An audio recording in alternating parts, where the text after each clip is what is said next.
السلام عليكم متابعي دراما سبورت. فوز نادي النهضة العماني على نادي الفتوة الأزوري بنتيجة 2-1 بكأس الاتحاد الآسيوي.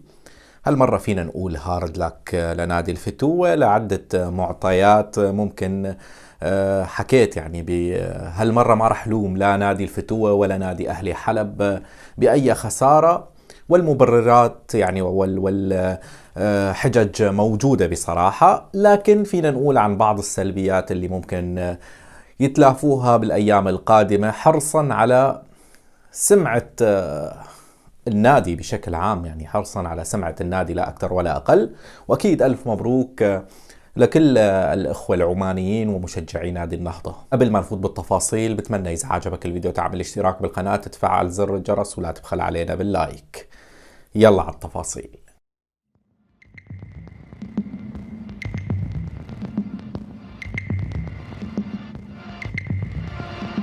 شوف يا صديقي العزيز، بالبداية لازم تعرف بأن نادي النهضة العماني ما نادي سهل، وحكينا بالفيديو الماضي نادي قوي ويمتلك لاعبين من منتخب سلطنة عمان، يعني الحارس المخيني والحارب السعدي، اليحياني، صالح الصبحي، يعني عصام صبحي عفوا، يعني 4-5 لاعبين من منتخب عمان موجودين مع نادي النهضة. هلا نعم نادي الفتوة يمتلك كمان نجوم الدوري السوري، بس إذا قارنا الظروف اللي عم بيمر فيها نادي الفتوة مع الظروف اللي عم بيمر فيها نادي النهضة العماني، لا، نادي النهضة متحضر بشكل جيد، جاهز بدنيا، جاهز من كل النواحي. الدوري العماني شغال، في اهتمام بالدوري العماني على الأقل من ناحية التحضير. مدرب منتخب عمان طلب قبل بطولة كأس آسيا أنه يتفرغوا اللاعبين لمدة شهر لمنتخب عمان ومع تكثيف الدوري العماني، فبالتالي المباراة دخل فيها النهضة واضح جدا فارق اللياقة البدنية. يعني انتوا شفتوا التمريرات اللي كانت بين الخطوط، بناء الهجمة، السرعة بالتمرير، كل هالأمور تفوق فيها النهضة العماني على الفتوة اللي كان لا حول له ولا قوة. نعم شكل ببعض الدقائق خطورة، شكل ببعض الدقائق بعض اللمحات الجيدة. قبل تسجيل الهدف كان نادي الفتوة منتشر بشكل صحيح وجاب هدف عالمي عن طريق صبحي شوفان.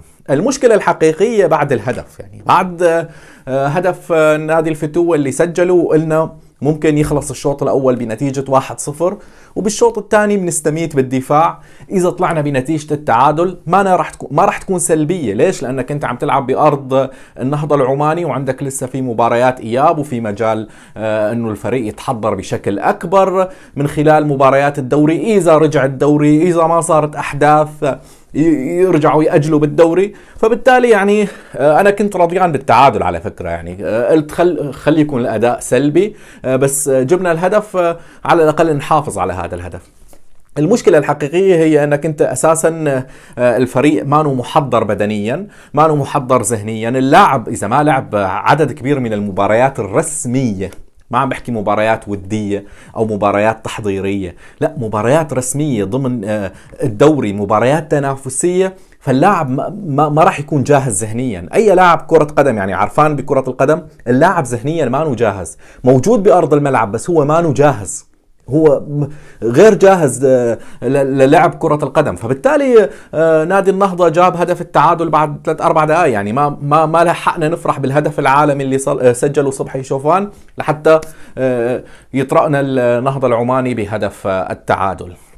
بصراحة يعني الاستحواذ كان للنهضة، كل شيء كان للنهضة. الفتوة كان مفكك بعدة نواحي.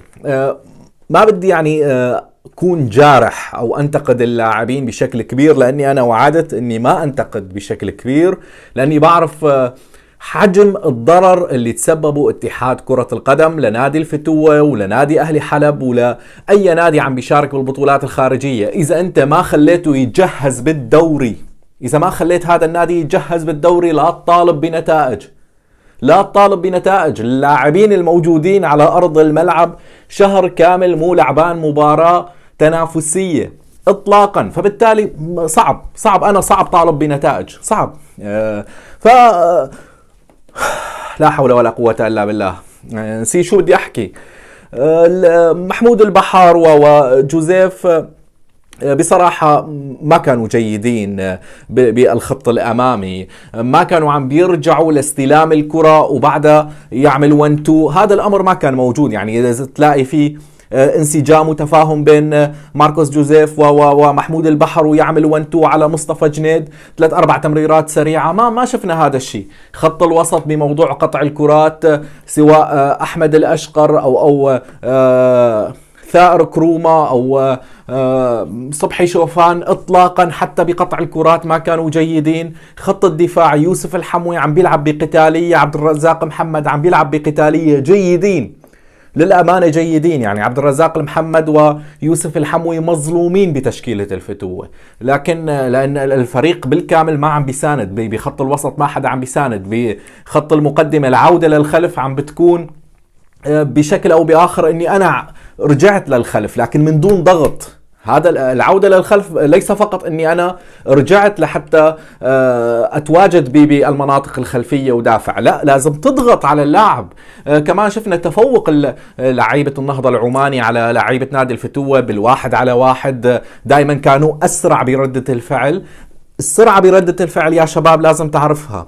انت بتحتاج للياقة بدنية لحتى تنفذ اي تكتيك او تطبق اي تكتيك. انت بتحتاج لهاي اللياقة البدنية. اللاعب من دون لياقة بدنية، من دون الحالة البدنية وجهوزية الحالة البدنية، مستحيل يطبق اي تكتيك.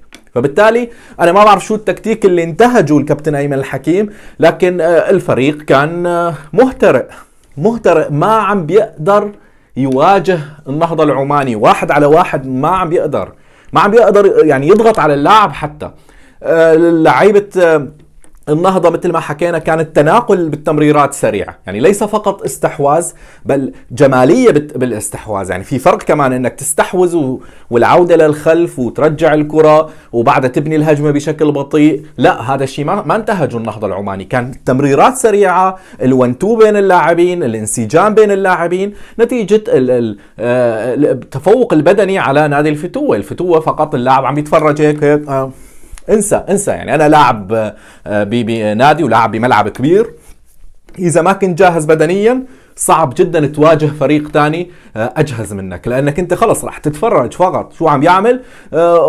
موقعك بالملعب هو موقع المتفرج مثلك مثلي، يعني ما مثل اي مشجع عم يتابع التلفزيون، لان ما فيك يعني ما فيك تواجه هذا اللاعب اساسا. فبالتالي الضغط كان معدوم سواء من المهاجمين او لعيبه خط الوسط. كرم عمران وضياء الحق. كرم عمران انا بيعجبني اكثر بالحاله الهجوميه، ممكن من افضل الاظهره بالدوري السوري بالحالة الهجومية، لكن بالحالة الدفاعية كمان بيحتاج لقوة، لأن كان دائما عم بيخلي المناطق الدفاعية ليوسف الحموي اللي كان عم بيلعب ظهير يمين ومدافع ولاعب خط وسط. يوسف الحموي وعبد الرزاق المحمد انظلموا بهاي المباراة. إذا ركزت وعدت المباراة راح تشوف كان كل شيء على اللاعبين، يعني هاللاعبين بالذات كان الحمل والتقل على هاللاعبين.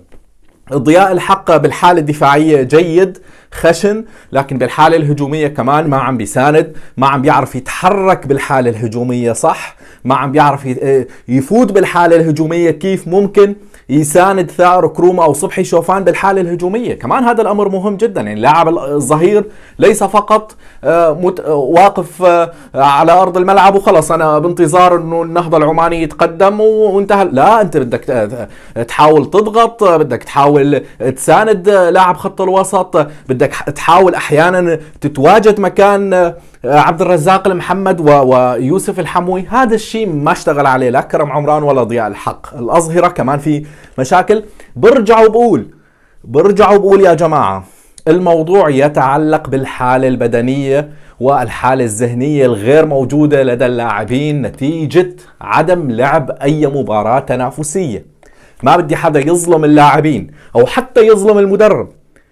بالنهاية أنا بشوف يعني إدارة النادي السيد مدلول لازم يعني يفكروا بموضوع ليش عم يتاجل الدوري؟ عم ينضروا يعني. انا ما بعرف يعني اذا مو هامهم يعني موضوع التجهيز الفريق او خلص يعني عم بيصرفوا هالاموال فقط لمجرد الصرف، احرار يعني. انا ما عندي ما لي شيء، يعني ما عم بدفع من جيبتي، بس بالمقابل حرام حرام حرام حرام الشيء اللي عم بيصير، حرام الشيء اللي عم بيصير. يعني انت متكلف وجايب كل هاللاعبين وجايب ما لك شهر ونص ما عم تلعب مباراة تنافسية، حرام. بالنهاية انت اللي عم تخسر، يعني انت اللي عم تخسر. لو متأهل او لو فاز على النهضة وممكن بمباريات الاياب تحقق الفوز وتتأهل من دور المجموعات، بتربح 20-30 الف دولار تعوض كل هالمبالغ شوي، يعني نص هالمبالغ، ربع هالمبالغ اللي عم تصرفها. بتوصل للنصف نهائي للنهائي بتاخذ لك $1,000,000. ليش لا؟ ليش ما عم بتفكروا بهذا الموضوع؟ $1,000,000 يعني كل التكاليف اللي صرفتها على نادي الفتوة بتعوضها بمكافأة الفوز بكأس الاتحاد الآسيوي. المشكلة الحقيقية بعدم تجهيز هالأندية. يعني بكرة أنا من هلا يعني ما فيني لوم أي لاعب من نادي أهلي حلب، ما فيني لوم، مو جاهزين، الفريق مو جاهز يعني ما فيك تلوم. يعني في لاعبين موجودين على ارض الملعب بس مو جاهزين اطلاقا للعب كرة قدم، مو جاهزين للعب كرة قدم. بالشوط الثاني حتى مع التبديلات اللي عملها الكابتن ايمن الحكيم، اللي دخلوا كمان ما كانوا قادرين اساسا يواجهوا نادي النهضة. نعم بالدقائق الاخيرة باخر 5 دقائق بعد ما سجل النهضة الهدف الثاني شفنا عدة فرص لنادي الفتوة. موضوع حماس، يعني موضوع حماس وعودة نادي النهضة للخلف، يعني لا أكثر ولا أقل. لكن ما هو موضوع تكتيك أو موضوع أنه كانت في لياقة بدنية أو اللاعب جاهز بدنيا لحتى يلعب مباراة تنافسية. كان مجرد حماس وعودة نادي النهضة للخلف. بالنهاية النتيجة كنت بتمناها تعادل وتوقعتها تعادل بصراحة، وكانت أقرب إلى التعادل. بالشوط الثاني كان الفتوة عم بيدير المباراة نوعا ما، وحتى الكابتن أيمن الحكيم بعد خروج مصطفى جنيد ودخول أحمد الخصي وهيك يعني حسيت بأنه رايحين باتجاه التعادل، وكنت رضيان بالتعادل وقلت يعني مكسب.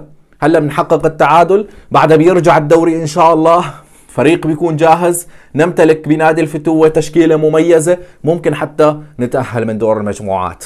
مع هاي الخسارة الوضع صار صعب، الفتوة بحاجة انه يفوز بمباريات الإياب بالكامل لحتى يتأهل من دور المجموعات. هيك اعتقادي، لأن النهضة ما راح يتخلى عن أي نقاط اللهم أمام الفتوة بمباراة الإياب. فبالتالي الفتوة مطالب بمباريات الإياب يحقق الفوز بال3 مباريات لحتى يتأهل من دور المجموعات. المهمة صعبة، المهمة في ظل هيك اتحاد وفي ظل عدم جهوزية اللاعبين صعبة مستحيلة. انت الفريق عندك ما جاهز اطلاقا للعب ببطولة كأس الاتحاد الآسيوي. على كل حال هذا كل شيء حاب احكي عن مباراة الفتوة والنهضة. بكرة ممكن نحكي عن مباراة اهلي حلب والكويت الكويتي. بتمنى يعجبكم الفيديو وتكونوا بصحة وخير وسلامة.